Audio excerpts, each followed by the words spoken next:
Okay, nta kibazo. Hello? Allo? Oui, Bimeze bite? bimeze neza. Amakuru? Imeza. Okay, njye nitwa The Real Gasana. Ndi umu YouTuber, mfite show yitwa Loyalty Test. Right now nawustinze boyfriend wawe. Hari ikibazo ndi bukubaze, and then mwahuza ukamuhisha amahirwe yo gutsindira gift muri show yacu y'amadolari 50 if you don't mind.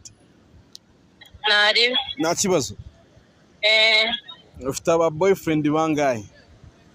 Ahubwo se boyfriend nyira muri kumwe gute ko numva bitasobanutse.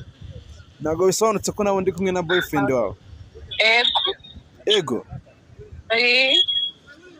Ufite aba boyfriend bangahe? Umwe. Boyfriend wawe maranye igihe kingana gute?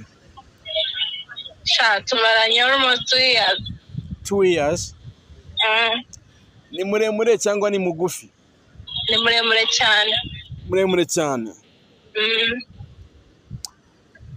Ni inzobe cyangwa arirabura? Ahubwo se wambwiye muri kumwe. Ni imibiri yombi. Sugira boyfriend umwe? Okay. Niba atari ibanga, boyfriend wawe yitwa nde? Umbarega ni umu diaspora ntago mwamuri kumwe. Uwo muntu muri kumwe yagwaye nimero zitari zo pe?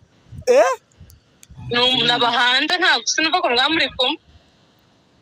Wait. Yaba yanyurwa natabati n'ibishoboka. Ngo ni umuki? Abahanje. Ngo ni umuki? Canada. Nakubaje ngo ni umuki? Ni umu diaspora wa Canada. Ni umu diaspora wa Canada. Nta n'urusoni kifite. Sorry. Allo? Bimeze bite man? Vipi zawe? Ni umu diaspora wa hanze, ora gicucu. Ego.